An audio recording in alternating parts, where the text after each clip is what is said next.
Cantik kan? Spoiler semua dah siap. Visor bawah. Semua dah complete kan?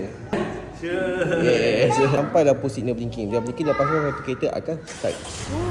Okay? Okay, lepaskan. Dia start. Wait, terus masuk. Bismillah tu.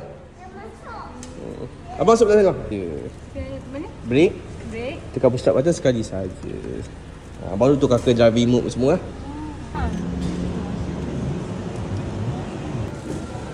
Dia angkat, lepas tu lockkan dia. So kalau okey. So, yang ni lemang. Tak ada lah, ini payung. Lepas tu lagi bagi extra ni satu, lepas tu ini payung sikit lah. Lepas tu lain ni gudis-gudis lah.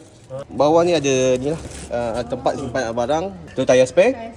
Lepas tu jet dekat sini Tu.